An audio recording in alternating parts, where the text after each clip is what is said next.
And now it's the turn of Brazil. We have Russell. Desliga a câmera. O evento está sendo gravado, né? E aqui agora está sendo gravado agora? Ah, pensei que... Tudo bem. Agora está gravado. Então, quem não quiser ser gravado, pode desligar a câmera, mas a gente gostaria que todo mundo tivesse com a câmera aberta, se possível. Por favor, desativem o microfone para evitar ruídos adversos, repentinos. Quem quiser falar durante a sessão, participar, utilize o recurso da mãozinha aqui debaixo da tela, tá bom? Que a gente vai olhar com atenção. Então, e outra coisa, o nosso papel aqui, o meu, o da Ana, do Gui, é fazer o possível para que todo mundo fale, tá? Para que todo mundo se expresse. Por isso a gente pede para que quem estiver falando não se alongue demais. É um papo que é um tema que realmente dá vontade de falar muito, mas a gente não vai poder ter tempo para todo mundo falar muito. Então, sejam objetivos, se possível, e a gente vai encerrar pontualissimamente às 13 horas, ok? Então, é isso. Agora, eu vou passar para... Antes de passar para o Gui e para a Ana, alguém ficou com alguma dúvida? Alguma dúvida que não quer se calar? Alguma coisa importante? Não? Bem-vindos, então. Agora eu vou deixar a Ana se apresentar e depois o Gui se apresentar. E deixo eles com vocês, tá bom? Super à vontade, estejam todos. E aí, pessoal? E aí, quer começar ou eu começo apresentando? Pode começar, Ana, fique à vontade. Sim. Então, pessoal, meu nome é Ana Júlia Monteiro, eu tenho 18 anos, acabei de terminar o ensino médio, então isso quer dizer que eu vou entrar nessa área agora de trabalho, estou sofrendo na ansiedade dessa questão de trabalho também, tanto quanto vocês, e esse acho que é o dia perfeito para a gente falar sobre isso, sobre o futuro.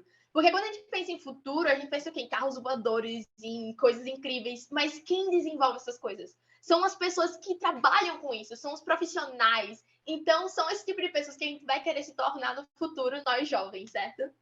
No ano passado, eu fiquei entre os finalistas do Top 10 Global Student Prize, que é uma premiação de liderança, e por conta disso, eu acabei tendo muita acessibilidade a desenvolver diversos projetos aqui na minha comunidade, até mesmo no Brasil, representando a educação brasileira. Um desses projetos que eu estou desenvolvendo agora é a Dax Education, que é um projeto para trazer robótica às escolas públicas, principalmente da minha região aqui, que eu moro no Nordeste do Brasil.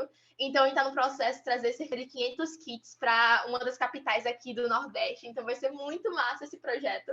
E eu também sou representante de diversas organizações que levam a educação para o futuro, como, por exemplo, eu não sei se vocês já viram, mas aqui a gente acabou de abrir a LED, a Luz na Educação. Foi uma competição enorme para desenvolver organizações e empreendimentos na área de educação, e eu fui uma das embaixadoras para lançar esse prêmio lá em São Paulo, então foi uma oportunidade muito massa, e eu espero ver vocês também no futuro fazendo parte dessas oportunidades na área de vocês, e vai ser muito legal, pessoal. Prazer em conhecer todo mundo. Oi, gente, meu nome é João Guilherme, eu tenho 20 anos, sou estudante de odontologia e sou um dos jovens pesquisadores que participa em colaboração com o Teach the Future, com a Rede de Conhecimento Social. Participei ativamente de uma pesquisa, na verdade, em 2 pesquisas que teve para entender qual que é o pensamento da juventude. A primeira foi Juventudes e Conexões, com parceria da Telefônica Vive, da Rede de Conhecimento Social.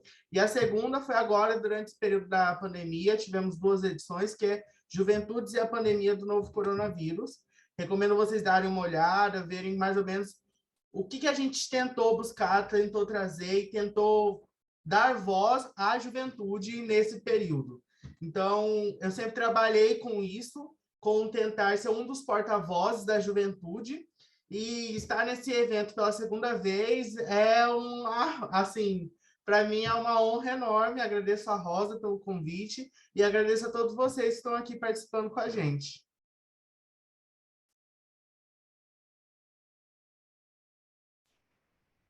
Então, pessoal, vamos iniciar essa discussão. Uma das questões que a gente estava discutindo hoje, antes de entrar nessa reunião, é que o futuro, o trabalho em si, ele vai ser muito modificado pelos eventos que estão acontecendo hoje em dia. E, por exemplo, vocês com certeza já devem ter visto, mas teve essa questão da Rússia e da Ucrânia, que é um evento que está muito grande isso. E eu queria saber de vocês, como é que vocês acham que isso vai influenciar o mundo do trabalho daqui a alguns anos? Vocês podem estar colocando no bate-papo aqui, nos comentários, podem ligar o áudio para falar. Deem sua opinião de a gente discutir isso, desenvolver isso. Assim, quantas pessoas ainda estão aí, né, vão escrevendo. Eu vou dar minha opinião para essa pergunta da Mari. Eu acho que, assim, o trabalho, desde sempre, ele foi adaptativo à situação que a gente vive, né? Se você for olhar a evolução do trabalho, da sociedade, ele sempre evoluiu junto com a tecnologia e com a realidade que aquela população vive. Então, eu acho que as coisas elas vão se adaptando. É muito interessante a gente conseguir ver como que essa sociedade que a gente vive, ela é muito frágil. Esse modelo que a gente vive é muito frágil. Quando acontece, por exemplo, essa situação que está acontecendo na Ucrânia, de uma guerra e tudo mais, tudo para, o mercado para, a bolsa estoura, tudo muda, tudo influencia, porque não tem como você manter a sua linha de trabalho, o seu empreendedorismo, sem ter a base das outras coisas, como, por exemplo, a segurança.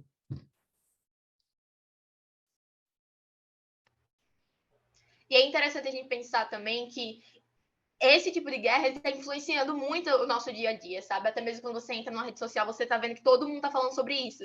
Só que esse tipo de guerra acontece todos os dias em países menores, países da Ásia, sabe? Eu vi uma postagem que nas últimas 48 horas não foi só a Ucrânia que foi bombardeada, tiveram diversos outros países. E isso precisa ser levado em consideração. Por que a guerra na Ucrânia foi uma das únicas que está influenciando tão fortemente a nossa população? É porque é uma nação muito maior, mas nações menores precisam ser olhadas e respeitadas da mesma forma. E como é que se liga ao trabalho? A Ucrânia, ela tinha devolvido as armas nucleares, eles não estavam mais com arsenal nuclear, por conta das promessas de paz que nós teríamos. Só que agora, com a invasão da Rússia, será que eles vão continuar não tendo esse tipo de arma? Provavelmente não, eles vão tentar se proteger com relação a isso. E aí que entra um certo negócio, sabe? E vão ter que existir profissionais dessa área. E será que isso é a melhor opção para a gente? Por exemplo, ao invés de a gente gastar tanto dinheiro ou investir tanto em arsenal nuclear ou outros tipos de arsenais, será que a gente não deveria estar se preocupando com outras áreas? Só que, nesse momento, por conta de todo esse conflito, não vai ter como a gente fazer isso. Não vai ter como a gente simplesmente ignorar as guerras, ignorar arsenais nucleares, para focar todo o dinheiro, todo o recurso que a gente tem em outras coisas. A gente vai ter que investir nisso, infelizmente, porque é um jogo de poder. Enquanto um país tiver um arsenal nuclear, outros vão precisar ter.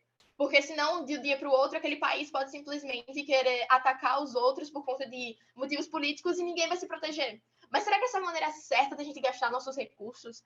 Vocês têm alguma coisa para falar sobre isso? Alguma coisa para desenvolver? Alguém mais quer abrir o microfone e falar? Olha, enquanto o pessoal se encoraja aí, eu vou colocar aqui algumas que já vieram no chat. A Fabiana falou do mercado, né, que está o mercado buscando expertise e tempo de experiência em funções que são novas. Tá? Então, assim, de repente, muito com o que a Ana falou. Aqui, o Wellington disse da importância de termos todas as gerações colaborando nas diversas formas e novos modelos de trabalho, diversidade etária, etc. Né? É realmente muito importante ter todo mundo de mão dada. A Alessandra, acho que cada vez mais precisamos atuar de forma múltipla dentro do mercado de trabalho. Atuar numa única área durante anos, ela não acredita que vai ser mais a realidade. Então, gente, vamos lá, vamos ouvir um pouquinho também pessoas com vozes aí. Quem quiser falar, só levantar a mão. Aqui o Wellington também colocou, com a evolução do trabalho, de qualquer hora e qualquer lugar, as pessoas vão considerar o risco em viver em países com altos riscos de conflitos bélicos ou com tensões étnicas. A Fabiana também traz aqui que ela está acompanhando muita gente cansada do universo corporativo. Acho que nem só do corporativo, né? As pessoas estão todas muito cansadas de trabalhar da forma como trabalham. a sociedade do cansaço, como diz o autor. Quem mais queria falar? Era isso que eu ia perguntar. Fabiana, você podia explicar para a gente um pouquinho mais o que você quis dizer sobre cansados, qual a sua perspectiva sobre isso, como você vê que seria essa solução? Você está falando com quem, João? A Fabiana, com o Gui? comentário dela, para Gui. Tá. aumentar o comentário dela. Olá. Bom, eu sou já de uma faixa etária que já está há mais de 20 anos trabalhando, e então acompanho pessoas com essa idade e esse tempo no mercado, né? E também atuei bastante tempo dentro da área de educação profissionalizante. E eu acredito que é interessante essa ruptura, assim, esse cansaço vai levar a gente a repensar também o que a gente quer e que formatos que a gente quer trabalhar. Então, eu vejo, por um outro lado, também de uma forma positiva esse cansaço, de não se adaptar mais a um modelo pré-estabelecido lá atrás. Eu acho que quando a coisa está um pouco mais confortável, a gente não se mexe muito. É desse jeito que eu vejo, assim. Entendi. Agora eu vou fazer minha pergunta, assim, para vocês. Queria que vocês fossem pensando, fossem ouvindo, pode ir respondendo. Eu vou contar uma experiência e daí coloco minha pergunta. Quando eu era criança, nossa, tem um tempinho já, mas quando eu era criança, eu assistia muito aquele desenho Jetsons. Não sei se vocês já assistiram. E hoje, esses dias eu parei, fui procurar de novo para assistir, para ver. E uma das coisas que eu percebi quando eu estava assistindo é que, tirando uma única tecnologia que aparece no desenho, todas as outras já estão incorporadas na nossa realidade, na nossa vida, como se fosse algo super normal. Por exemplo, robô aspirador. Se eu voltasse para minha infância e alguém me dissesse que ia ter um robô aspirador como se fosse algo normal, eu ia achar que a pessoa estava louca. Pagar a conta com um relógio, fazer videochamada pela TV. E olha o que a gente está fazendo, a gente no mundo inteiro aqui hoje, sentado, vendo isso. Trabalhar de casa, essas coisas assim, elas já estão totalmente incorporadas na nossa realidade devido à tecnologia. E eu quero ver com vocês o seguinte: todo o trabalho, toda a realidade, principalmente no pós-pandemia do trabalho, foi mudada, foi alterada, foi afetada por causa da pandemia e teve como que eu posso falar? Teve seu refúgio, o seu auxílio para se manter devido à tecnologia. Com a evolução tecnológica, a gente também mudou o método de trabalho, o modo de trabalho e tudo mais. E o meu pensamento para vocês não vou tão longe, para daqui 10 anos, em 2032, como vocês pensam que vai ser os tipos de trabalho daquele futuro? E como vocês pensam que o seu trabalho vai ser? Quais são as tecnologias que vão estar incorporadas? A tecnologia, ela vai alterar o seu tipo de trabalho? Ela vai tomar o seu trabalho? Ou ela vai te ajudar, vai facilitar o seu trabalho? O que vocês acham sobre isso? O Gui, posso dar um pitaquinho aqui? Então, essa pergunta é sensacional. E eu peço para que, quando vocês respondam, não entrem muito com o desejo agora. Entrem com um pouco de aposta. O que vocês estão vendo acontecer, que provavelmente aconteça. Mas depois a gente vai lá para o desejo de todo mundo, tá bom? Porque trabalhar com o futuro, a gente trabalha com probabilidades, depois a gente trabalha também com desejos. Só para a gente mapear direitinho como é que a gente organiza esse pensamento, tá bom? Bom dia, Rosa. Bom dia. Oi, Fátima. Bem-vinda, Fátima do nosso grupo.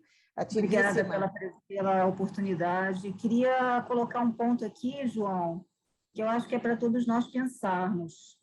A gente conversa muito no nosso grupo, né, Rosa, que nos estudos do futuro a gente vê uma assertividade muito grande em relação às previsões de novas tecnologias. E aí, usando o seu exemplo dos Jetsons e outros cartoons que a gente olha da década de 50, em que a gente vê, né, vários gadgets, vários devices já ali previstos, né, que hoje estão na nossa vida, como você muito bem colocou, João.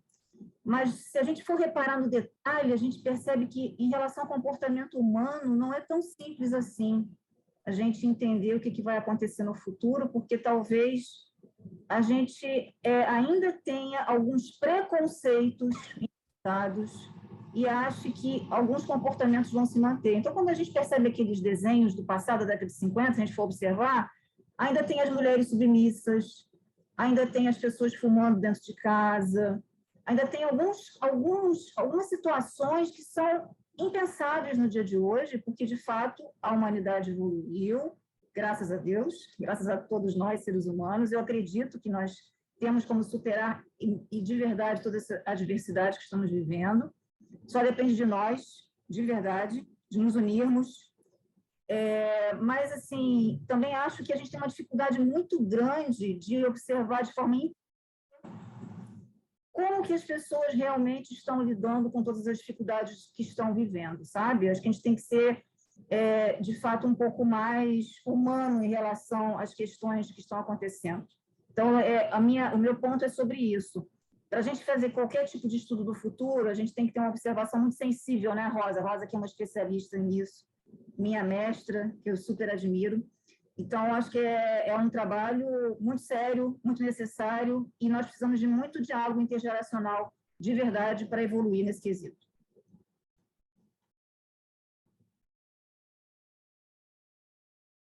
Pode falar, Wellington. Fala, pessoal, boa tarde. Eu queria só chamar a atenção aqui para 2 pontos, né? O primeiro deles é que tem muita gente falando sobre soft skills. E, na verdade, essas habilidades humanas, elas não são softs. Elas são habilidades muito importantes, que não tem nada de softs e que são desenvolvidas com o decorrer, assim, com o passar do tempo. Então, é muito importante a gente olhar para essas habilidades humanas, porque o que a gente costuma comparar? Hard skill com soft skills. E o que dá a impressão aí? Que o hard é a coisa pesada mesmo, como o próprio nome em inglês diz, e o soft é a coisa leve. E as habilidades humanas, elas não têm nada de leve. Né? Elas vão ganhar cada vez mais importância nos próximos anos. E a gente já vê aí uma curiosidade. Se você for prestar atenção, a gente está tendo uma demanda muito grande de desenvolvedores, de pessoal de tecnologia. Mas essas atividades de desenvolvimento de software, de novos programas, vai ser substituída já na próxima viradinha de chave, que a gente chama de quinta revolução industrial, né? Que é a inteligência artificial substituindo essas habilidades aí dos programadores, por exemplo. Então, é importante a gente estar prestando atenção nessas mudanças e na velocidade dessas mudanças, porque hoje o mercado mostra um gap gigantesco do pessoal de tecnologia. Só que esse gap já vai ser substituído na sequência, daqui a 4, 5 anos, por inteligência artificial. Então, a gente não pode perder do radar a questão mesmo das habilidades humanas, né? E das nossas potencialidades, que cada um tem as suas. Então, eu queria deixar essa palavrinha aqui com vocês, queria trocar isso com vocês. Pode falar, Andréia. Oi, Rosa. Deixa eu ver se... Oi, tudo bem? Então, aproveitando que eu também sou psicóloga, e quando vocês fazem essas perguntas sobre tecnologia, eu também tenho esse viés que o El falou, né? Que é a questão da gente se preocupar com a humanização das tecnologias. Eu acho que, respondendo a pergunta do Guilherme, a gente vai evoluir e vai, sim, se adaptar constantemente às tecnologias, mas a gente precisa considerar mais o fator humano, tanto na utilização, né? Quem está do lado de cá utilizando a tecnologia, como quem está fazendo a tecnologia. Então, eu vejo aí uma questão importante, falando da minha profissão, né, dentro da psicologia, que é a gente estudar muito mais os fenômenos, a gente chama de cyberpsicologia, né? Estudar muito mais os fenômenos que envolvem a tecnologia, em detrimento da gente ter aí um ser humano do futuro mais coletivo, mais social, né? E com bem-estar e qualidade de vida. Acho que é isso também. André, eu amei esse ponto que você colocou, até porque a gente está num momento, uma geração onde ansiedade em si, ela está crescendo muito, sabe? A nossa geração, a gente não está conseguindo desenvolver nossas habilidades de uma forma, assim, saudável, sabe? Assim, eu fico, por exemplo, eu vejo que tem que fazer uma coisa para amanhã, ou tem, tipo, esses tipos de oportunidades que eu posso me inscrever. E a ansiedade cresce muito. E talvez seja por conta que a gente não está tendo interações humanas. A gente passa, por exemplo, a gente entra nas redes sociais, e muitas vezes quando a gente entra, tudo que a gente consegue ver é o que as pessoas querem nos mostrar. E às vezes a gente vê que ou o mundo está muito ruim por parte das guerras, etc., ou as pessoas estão se dando muito bem e você não está conseguindo, sabe? A gente vê que, por exemplo, existem pessoas que às vezes acaba nem sendo verdade, mas ficam mostrando que estão numa situação assim maravilhosa e você se sente muito ansioso, os jovens hoje em dia, por não estar conseguindo chegar naquele ponto, porque não tem as oportunidades no local onde você está, sabe? As oportunidades profissionalizantes, trabalhistas, etc. O que você acha sobre isso, Andréa? Poxa, Ana, eu acho que é uma questão bem importante. Eu acho que para a geração de vocês, eu tenho uma filha de 16 anos, a Mafê, e a rede social é um desafio. E eu vejo, sim, que a gente tem que preparar a geração de vocês, os jovens, para poder vivenciar as relações dentro das redes e fora delas, né? E acho que a oportunidade de trabalho, ela vai surgir, sim, porque eu acho que a tecnologia também conecta e integra muito, né? Mas eu acho que tem esse ponto, sim, Ana, desafiador para vocês e para todos nós, viu? Porque nós, adultos, também estamos nos perdendo aí nas redes sociais. Acho que pegando esse gancho rede social e com um comentário que a Fabiana fez aqui, eu vou ler o comentário dela, ó. O avanço tecnológico acabará com algumas profissões e criará novas. Veja um gap entre a educação e as novas profissões. As novas profissões aparecem antes mesmo que as pessoas estejam preparadas para assumir essas novas funções. Eu acho esse comentário legal e, juntando com o da Andréa, é algo que a gente pode parar para pensar. Como que o nosso estilo de educação, ele continua o mesmo desde séculos atrás, desde o seu avô, bisavô, ele é o mesmo método de educação, carteira, sentado, mesa para frente, livro, aluno só escuta professor, por mais que existem alguns professores que estão tentando mudar isso, mas que a educação não tem acompanhado a tecnologia, que não tem acompanhado o futuro fora dos muros da escola. Então, pegando o gancho da Andréa, que a gente precisa trabalhar habilidades socioemocionais, e vendo o comentário da Fabiana que profissões estão surgindo antes mesmo da escola pensar que as profissões vão existir, e que a gente está tendo que saber lidar com isso. Por exemplo, minha mãe é professora, e ela tem que lidar com alguns alunos que já têm mais de 1 milhão de seguidores no Instagram e só tem 4 anos, 5 anos. E é um diálogo que você não consegue trabalhar, fazer o seu trabalho da mesma forma que precisa acompanhar. E trazendo o trabalho para esse assunto agora, é pensar o seguinte: o que a educação teria que melhorar para acompanhar e pensar em mobilizar o trabalho do futuro? Eu acho que a questão da educação... Desculpa, pode falar. Não, eu quero só trazer uma pequena provocação. A gente fala muito de estar buscando e correndo atrás e sendo ultrapassado por profissões que chegam antes do tempo. A pergunta é, por que a gente não cria já profissões que nunca alguém pensou que ia existir? Por que a gente não cria profissões novas, né? E é esse o trabalho do Teach the Future. A nossa atuação nas escolas é incentivar a galera, né, os jovens de ensino médio, ensino infantil, ensino superior, a criar coisa que não existe, porque um monte de profissões hoje não existiam e foram fruto de muita criatividade. Então, assim, joga aí a profissão, a provocação. Por que não criar profissões que não existem? Eu acho que esse assunto é muito interessante, principalmente aqui nós jovens, estamos muito nessa área de educação. Eu acabei meu ensino médio agora, mas eu continuei na área de educação, principalmente que eu estou trabalhando em parceria com a Secretaria de Educação da minha cidade. E eu vejo que, assim, a questão da educação, ela extrapola somente a negatividade do conteúdo. Por exemplo, os conteúdos que geralmente não estão se relacionando com as profissões do futuro, mas ela vai até pela questão de tempo e demanda. Que, por exemplo, hoje em dia na escola, pelo menos na minha, tem cerca de 15 matérias. 15 matérias que vão passar 15 atividades e todo mês vão ter 15 trabalhos e são 15 provas. Isso extrapola a demanda que o estudante é capaz de absorver.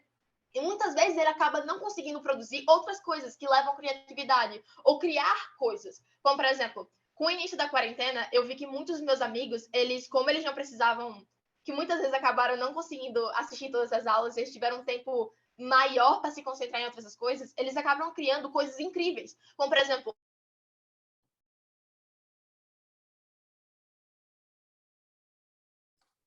Acho que como a Ana deu uma travada na internet dela, eu vou pegar um gancho do que ela estava falando e esperar enquanto ela volta. Acho que assim, o que ela está falando faz muito sentido, porque a gente passa 12 anos se preparando só para entrar na faculdade e seguir uma carreira normal e tradicional que está dentro da faculdade.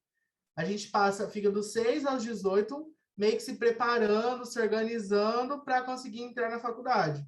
E hoje não é estranho você ver que mais da metade dos jovens não tem mais interesse em seguir essas carreiras tradicionais, porque eles sabem que, eu vou ser bem sincero assim, pela minha realidade, os jovens sabem que o rendimento e retorno financeiro, na questão investimento e retorno, é muito baixo, porque ele pode ganhar fazendo uma dancinha para o TikTok, por exemplo.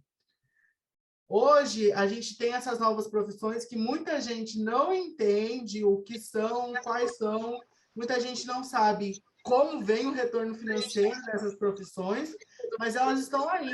A gente tem no nosso grupo de jovens, o Teteu Bionic, que é uma pessoa inspiradora, extremamente assim, que eu vejo que eu fico tão admirado com a inteligência dele, que ele é programador sem ter nem feito uma faculdade, ele sozinho já acho que hoje ele tem 14, mas desde os 10 ele é programador, desenvolve aplicativo, desenvolve as coisas. Então, assim, hoje a gente não tem muito interesse na faculdade, numa escola tradicional, porque a gente tem tudo ao nosso alcance. E vai agora o questionamento. Nós, crianças, nós, jovens, temos que nos preparar para trabalhar a tecnologia. Vocês acreditam que o avanço tecnológico vai roubar os empregos ou só vai deixar que os empregos do futuro sejam apenas empregos racionais?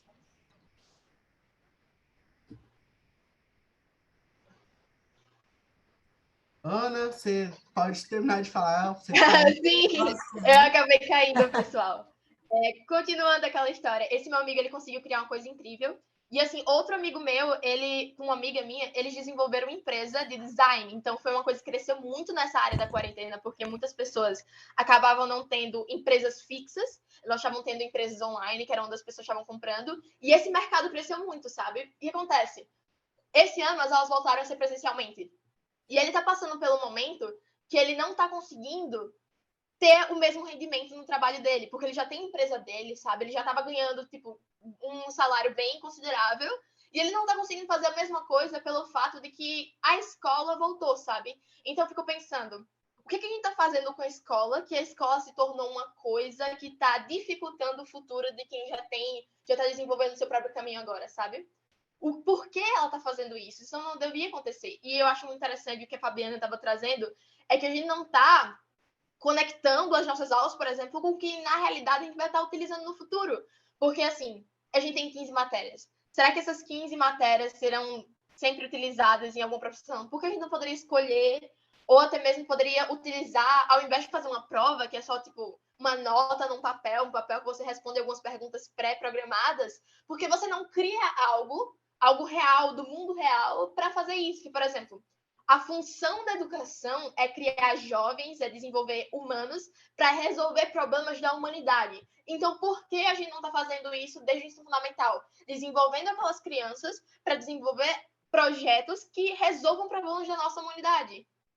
Pode falar, Alessandra, está com a mão levantada. Vamos lá, Ana. Olá, boa tarde a todos e a todas. Ana, eu acho, assim, fantástico o que você comentou, eu acredito demais nesse formato de educação, e é isso, eu acho que, assim, é exatamente esse movimento inverso que a gente precisa começar a fazer hoje. Então, até o momento, a gente instruía as pessoas, os alunos, os jovens, para que eles pudessem escolher uma profissão. Só que o movimento está totalmente oposto, porque a informação ela já está acessível, né? Ela já está ali acessível a todo mundo. Então, assim, para vocês acessarem isso, está muito fácil. Vocês são nativos digitais, então, assim, ninguém precisa te ensinar a mexer no Google aqui e procurar o que você tem interesse, o que brilha o teu olho, né? Então, você vai de uma forma muito natural, você, teus amigos, enfim, o Gui, e a gente ainda não entendeu isso, entende? Então, assim, e também tem um ponto que a gente tem uma estrutura já formada, né? Uma estrutura já formatada. Então, eu acho que ainda, claro, a gente precisa correr para desestruturar isso tudo e estruturar de uma forma mais inteligente, né? E adaptável ao que vocês estão vivendo, mas as estruturas elas estão formatadas e é muito difícil a gente fazer de uma forma talvez tão rápida quanto precise, sabe? É essa forma que eu vejo. Mas assim, o caminho que eu vejo para isso tudo é exatamente a gente ir no oposto. Então, o que você quer? Qual que é o teu interesse? E a partir disso, a gente construir o que precisa, entendeu? E levar esse estudante, esse aluno, para o caminho que ele precisa trilhar. É o meu ponto de vista. Andréia? Pode falar. Oi. Não, então, eu acho que a colega já falou tão bem. Eu estava pensando nisso quando eu levantei a mão, na provocação da Rosa aí para os jovens, né? Que, na verdade, vocês já criam profissões, né? É o caminho inverso mesmo. A gente trabalha nesse processo, tem uma graduação, tem uma profissão e a gente se encaixa nela. E acho que vocês trouxeram aí, a Ana brilhantemente, o Guilherme, o contrário, né? Vocês podem criar as profissões que talvez não existam, vocês já estão criando, como você comentou, dos seus colegas que se juntaram para desenvolver design. Eu acho que o caminho é esse mesmo. Eu fico bem contente, né, de ver que existe essa possibilidade, sim, de vocês já estarem criando as profissões, né? E depois a gente nomeia, e depois a gente cria uma graduação, mas eu acho que o mais importante é a realização que vocês podem antecipar desde agora. Era isso. Eu queria trazer um comentário aqui, um post da Ludmila, que é a nossa parceira do nosso grupo. Não sei quem está aqui desse grupo que é de empresa, ou é empresário, CEO, enfim. É uma parte importante desse futuro. Então, aqui, a Lud coloca uma coisa muito... que abre um novo campo de discussão, que é, com a evolução do trabalho, as pessoas vão buscar empresas sustentáveis e que se posicionem em linha, em similaridade com os valores que nós estamos buscando. Então, e aí, gente? O que vocês estão pensando de hoje? Como é que está sendo o alinhamento dessas empresas com as novas realidades? Alguém queria falar? A realidade empresarial está em linha com essa evolução ou não? Ó, a Fabiana fez assim. Quero te ouvir, Fabiana. Uma coisa que me fez pensar, inclusive, é essa insatisfação com o universo corporativo, talvez tenha a ver com isso. E aí também me lembrou greenwashing, né? Que dá a impressão de que você segue determinados valores, mas só que na prática esses valores não estão realmente sendo vivenciados dentro das grandes corporações, sabe? Então, mais do que repensar o mindset, é repensar se está coerente o que a gente está vendendo em termos de valor, né, dentro de uma organização, e se aquilo se pratica de fato. O índice de coerência. Acho que o que está todo mundo tentando falar, que está todo mundo vendo, né? Pegando aqui os comentários da Fabiana, da Ludmila, falando bem assim, uma forma de parar de repetir padrões. da Andrea falando de não ser linear, de não ficar repetindo, seguindo o mesmo molde que todo mundo segue. O que eu vejo assim da nossa geração e da geração que ainda vai vir, que é mais nova que eu e já está desde criança tendo esse espírito, é que desde quando eu me conheço por gente, eu vejo a TV, vejo professores, vejo o mundo à minha volta trabalhando em empreendedorismo, tentando estimular isso. E hoje eu vejo que as crianças, e a minha geração, boa parte dela, já nasceu com isso na veia, já tem isso, é algo tão normal para elas, é tão fácil para elas pensar e fazer isso, que essa história de criar novas profissões, para eles, é como se fosse tipo assim, tá, eu sei fazer isso, então eu vou transformar o que eu sei fazer em comercial. Eu sei tocar uma música, eu sei tocar um violão, eu vou comercializar isso. Não é à toa que hoje eu fico besta vendo que tem gente de 14 anos vendendo curso, vendendo coisas assim, e funcionam e são um sucesso, porque elas sabem, elas têm um conhecimento daquilo, é algo natural para elas. E o que vale ressaltar é preciso mudar o padrão da escola para pensar e adaptar o mundo e estimular o mundo para essa criatividade, para esse espírito empreendedor que as pessoas já têm. Assim a gente vai mudar todo o mercado de trabalho do futuro. Eu acho que as pessoas de uma outra época, já são de uma geração que tinha um futuro planejado desde criança, de crescer, comprar uma casa, ter filhos, blá, blá, blá. Era um futuro que já foi planejado antes mesmo de você nascer. Para a gente agora é tipo bem assim, eu quero meu futuro, onde eu vou me sentir bem? Será que a gente tem tanto essa questão de habilidades emocionais e responsabilidade emocional que a gente fica pensando, será que eu vou ser capaz de criar uma outra pessoa? E se eu não quiser ter filhos? E o que é o melhor para mim? Como que eu vou fazer? Como eu vou argumentar? Como eu vou organizar? Que todas essas características, elas vão moldar o futuro profissional. Poxa, se eu não gosto de ler, se eu não gosto de discutir, para que eu vou ser um advogado? Ou se eu não gosto de sangue, para que eu vou insistir em ser um dentista, um médico, um enfermeiro? Meu talento é em outra área, meu talento é na área criativa. E por isso que hoje a maioria das profissões da minha geração são profissões artísticas, porque nós conseguimos estimular e desenvolver que essa nova geração tenha essa veia de eu quero fazer o que eu sei, mostrar para o mundo, deixar a minha marca no mundo por algo que eu gosto e sei fazer. Obrigada, Gui. Então, agora tá faltando 15 minutos para encerrar a nossa sessão, então a gente já vai... Agora vai para a parte do desejo, sabe? A gente falou depois, anteriormente, com a pergunta do Gui, o que vocês acham que vai acontecer no futuro, sabe? Aquela aposta, sabe? Vai acontecer isso, isso e aquilo. Mas o que vocês desejam agora? O que vocês queriam que acontecesse no futuro? E vocês podem colocar no chat ou ligar o microfone e eu vou começar aqui, tipo... Numa sala de aula, por exemplo, na educação, a gente tem 30 alunos, 40 alunos, 50 alunos. Eu desejo que no futuro as pessoas comecem a imaginar que cada uma daquelas pessoas é diferente e cada uma daquelas pessoas merece se desenvolver de maneira diferente. Por exemplo, quando a gente coloca um professor na frente deles e a gente joga aquela informação, pode ser que 5 estejam na maneira certa que eles aprendam, mas pode ser que o resto da sala não aprenda dessa forma. E eu sofri muito com isso no ensino médio, que eu não consigo entender quando uma pessoa explica para mim. Eu consigo entender quando eu fico com calma, com um livro, ou assistindo uma aula, esse tipo de coisa. E acontece que o tempo que eu passava na sala de aula, para mim, não era produtivo. E isso não me deixava feliz. Então, aquele momento do meu ensino médio foi uma sensação ruim. Mas quando se iniciou a quarentena, eu consegui desenvolver da forma que eu queria. Então, eu acho que o meu desejo em si era que esse tipo de coisa mudasse. E vocês, o que é que vocês desejam para o futuro?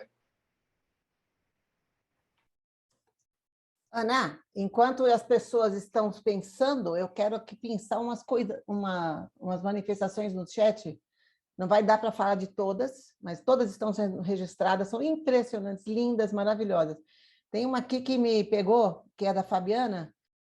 O desejo dela é pensarmos em sermos além das formações ou profissões. Ou seja, o mundo não é só trabalho, o mundo não é só profissão, né? O mundo não é só formação. Achei demais, Fabiana, essa sua visão. O mundo precisa de seres humanos plenos, felizes. Claro, muito bom se puderem ter uma profissão que os façam felizes. Porque para ser produtivo, nós temos máquinas que estão chegando, né? Como já foi falado. Muito bacana. O Fernando Cavalli, nosso parceirão, professor Fernando Cavalli, coloca: precisamos focar nas ODSs, nos ESGs, né, que são os Objetivos de Desenvolvimento Sustentável, o ESG, que são os parâmetros de sustentabilidade atualmente nas empresas para a perenidade do negócio, né, economia, sociedade e governança. Ele fala dos soft skills também, desde o Fundamental 1. Olha só, aqui nós temos uma escola que eu sei que está aqui, né? Que é a Marcele. A Marcele é diretora de uma escola, Estilo de Aprender, que já coloca no Fundamental 1 o futurismo. Nós estamos lá com ela, ensinando, alfabetizando futuros para crianças do Fundamental 1. Então, é isso, e conectar desde cedo com essa responsabilidade, com essa conexão com o mundo. Porque conteúdo, como diz o Fernando, pode ser buscado em qualquer lugar, né? Qualquer lugar. Mas não a busca daquilo que se deseja para o mundo, né? A busca daquilo que se quer fazer de relevante para o mundo e para si também. Bacana, gente. Obrigada aí pela manifestação. Ó, o Marcos Irano, quem não falando ainda, mas colocou uma deixa fantástica para essa sua pergunta, Aninha. O Marcos Irano coloca, para que as pessoas estejam mais envolvidas, é preciso que estejam conscientes de que podem mudar, da própria capacidade da mudança, porque tem aquele futuro lá fora, as mudanças que estão acontecendo, que às vezes assustam a gente, mas tem as mudanças aqui dentro de nós, né? As mudanças que a gente quer fazer acontecer. E a força dessas mudanças é incrível. A força de interior, quando a gente quer uma coisa com muita vontade, uma meta, um desejo forte, a gente pode criar futuros que influenciam o que está lá fora. Então, bem legal. Muito bacana, gente. Estou muito feliz com essa participação de vocês. Nós temos só 10 minutos, não menos agora. Não, 10 minutos. E aí? Alguém aí que está aqui no chat quer deixar alguma consideração final, fazer igual a Fabiana colocou lá escrito, desejo de futuro próximo? Alguém tem algum desejo que deseja compartilhar com a gente?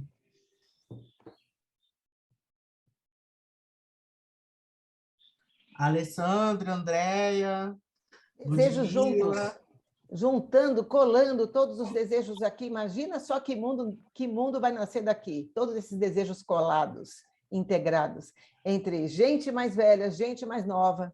É muito forte, né?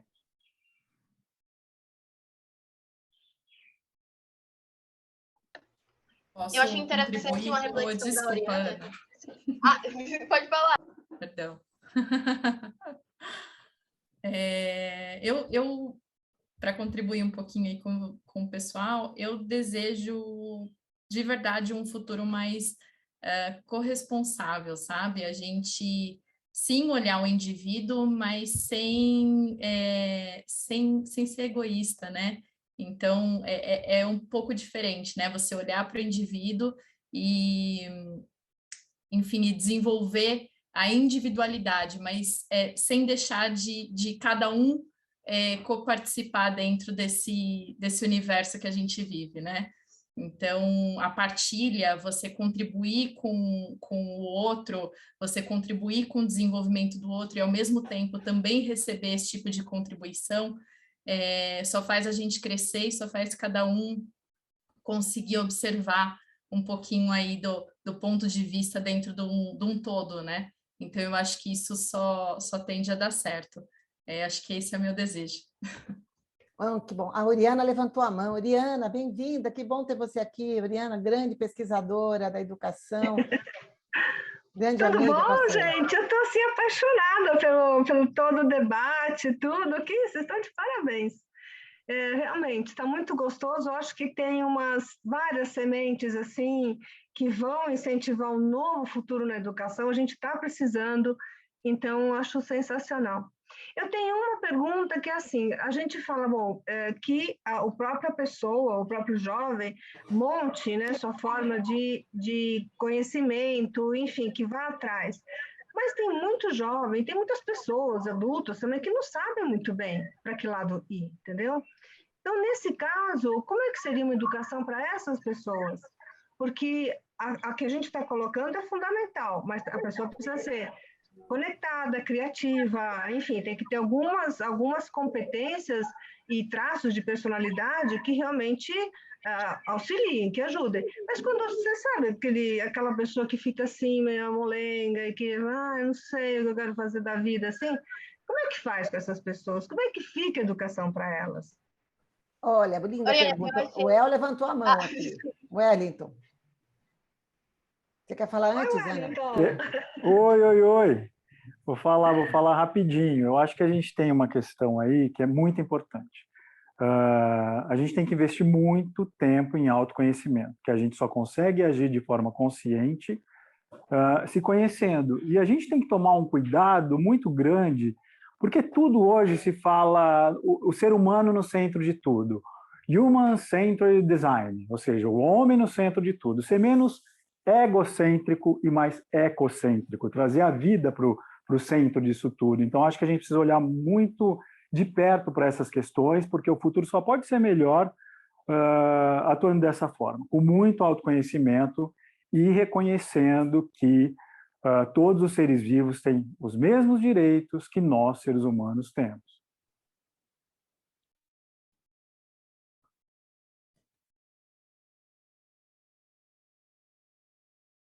Eu acho que para responder um pouquinho a Oriana, eu vou falar assim, respondendo a dúvida da Oriana, o que eu penso, né, o que eu vejo. Existem dois cenários para esses tipos de jovens. O primeiro é que é complicado dizer, porque é complicado se colocar no lugar de outra pessoa, mas na minha visão, todo mundo sabe o que ela gosta de fazer, todo mundo tem uma noção do que ela se sente bem fazendo. A maioria das vezes, quando o jovem ele fica desse jeito que você está falando, é porque existe algum bloqueio, alguma coisa que está impedindo ele de fazer o que ele quer, seja uma pressão da família, seja a exigência de que ele deixe de fazer isso, ou que não é legal, que não vai dar dinheiro e tudo mais, e isso acaba bloqueando a experiência e o autoconhecimento dele. A segunda coisa é quando o jovem realmente não sabe, não tem ideia do que ele quer, ele ainda está começando a se autoconhecer, a saber o que ele gosta, a entender que ele tem vontade própria e não precisa seguir a vontade da família, por exemplo, não precisa seguir a vontade dos colegas, dos amigos, etc. E daí eu acho que vale tentar entender e deixar ele se autoconhecer. Na minha opinião, tentativa e erro ainda é a melhor forma de você conseguir ter o autoconhecimento. E daí vai do jovem ter essa experiência dele, única e pessoal dele, de conseguir entender o que ele quer, o que ele gosta, como ele se vê no futuro. Essa é a minha opinião. João, eu concordo plenamente com você. Vocês sabem que faz muito pouco tempo, acho que foi no final do ano passado, de 2020, acho, que foi aprovada uma lei que assim, estipula que toda escola precisa ter um psicólogo. E não é um psicólogo para ver em casos que a criança não está sabendo fazer a lição ou tem problema familiar sério, mas é como uma forma de ter realmente uma terapia e um autoconhecimento, como você falou, Wellington, sabe? Eu acho que isso é fundamental, essa parte psicológica, de suporte, de força até para a pessoa entender, tem teste, tem um monte de coisa, né? Para ela até conhecer, sem ser teste vocacional, porque está sendo muito criticado, porque é exatamente isso. As categorias de um teste vocacional já estão montadas segundo um outro esquema, né? Então, na verdade, a hora que você avalia, você tende para um outro esquema, né? Então, não é por aí, mas só o fato de conversar e de ter uma psicóloga dentro da escola para você ir falar enfim, das tuas incompletudes, né? O que te falta na vida, por que você não sabe escolher, isso já é uma grande coisa. Então, agora toda a linha da psicologia está forçando para que isso seja implementado nas escolas. É uma lei, eu não tenho ela aqui agora comigo, mas é uma lei já feita.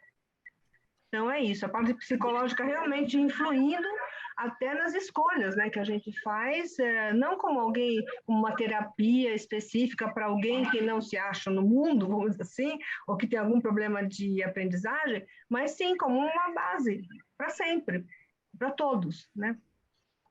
Oriana, eu acho que essa sua pergunta é muito especial para mim, porque tipo, eu sou essa pessoa, sabe? Eu não sei o que eu quero fazer, eu não sei que área eu quero seguir, e eu acho que, tipo, a gente tem que ter mais do que autoconhecimento, a gente tem que ter a consciência que nós somos pessoas novas todos os dias, sabe? Assim, eu iniciei numa área de robótica, iniciação científica, quando eu tinha 12 anos. E eu vou dizer para você, aquilo foi a coisa que eu devia estar fazendo naquela época. Eu amo aquilo, e aquilo realmente foi muito importante para mim. Mas hoje eu sou uma pessoa diferente, e talvez essa não seja a área que eu quero seguir para o resto da minha vida. Então, por exemplo, para mim, todo dia, ou todo ano, ou a cada 5 anos, eu posso ser uma pessoa diferente e seguir áreas diferentes. Alguém falou aí também sobre essa questão de pluralidade, a gente está sempre fazendo coisas novas, porque o ser humano, a gente muda, e isso é muito bonito. Eu acho que por isso que, para mim, o empreendedorismo é parte fundamental do nosso processo, que, por exemplo, eu posso iniciar uma empresa agora, sobre uma área que eu estou muito apaixonada agora, e se daqui a 5 anos eu não tiver mais nessa área, eu posso vender essa empresa e iniciar outra, sabe? Então, essa consciência que eu posso mudar, que eu não sou uma coisa só pelo resto da minha vida, é o que me deixa, assim, livre, sabe? Porque eu sei que hoje eu não sei o que eu quero fazer, mas talvez eu também nunca saiba, sabe? Eu posso sempre tentando fazer o que eu sinto agora. Que coisa linda! Que coisa linda! Você está falando uma coisa que mexe, sabe? Com muita gente. Inclusive comigo, porque, na verdade, entrei na psicologia, daí eu fiz o mestrado na FEG, administração, fui fazer o doutorado na ECA, entendeu? Fui mudando e eu parava e falava assim, mas, Oriana, tem dó, né? Você não se entende. O que você quer, mulher? Não sei o quê. E, na verdade, não. Essa transitoriedade, essa transversalidade, essa transdisciplinaridade é fundamental. A gente fica muito melhor. Você pode ter certeza, Ana. Pessoal, eu adoraria mais 1 hora. Eu não tenho coisa que eu mais adoro, é esse papo entre diferentes gerações, como se a gente estivesse numa realidade horizontal, com saberes, com visões frescas, com visões mais sólidas ou menos sólidas, todas valem. Então, assim, está sendo fantástico, maravilhoso, fascinante. Temos que terminar, faltam 2 minutos, então, assim, eu queria... Super, acho muito ruim ter que terminar isso, né? Mas não tem jeito, já estão aqui me externalizando lá no Global, o Peter Bishop já está aqui, ó. Esse evento foi gravado, a gente está registrando os insights mais importantes, né? Todos os grandes insights que vieram aqui. A gente vai voltar a conversar o ano que vem. Coloquei aqui no chat alguns links muito importantes para quem quiser compartilhar sua visão de futuro na nossa comunidade. Para quem quer conhecer a gente, entrar na nossa comunidade. Está tudo aqui no chat, tá bom? E, olha, eu quero agradecer imensamente por todo mundo. Foi impressionante, foi lindo, maravilhoso, e eu não esperava menos. Muito obrigada. Eu tenho que terminar, porque agora vem um outro país aí na sequência. Tá bom, gente? Um feliz dia do futuro e um feliz futuro para todos vocês. Obrigada. Tchau, pessoal. Bye, bye, everybody. Quem quiser continuar, pode ficar. Pode ficar. Tchau, bye, bye. Tchau, tchau. Tchau. Rosa. Olá. Thank you very much for having such a wonderful session. As usual, Brazil is always the largest and the most enthusiastic in anything having to do with Teach the Future. I really thank you all. Thank you. It was great. It was amazing. Understand anything except the energy was fantastic. So thank you very much, Rosa. Thank you. Thank you for your support. All of your group. Esme is ready to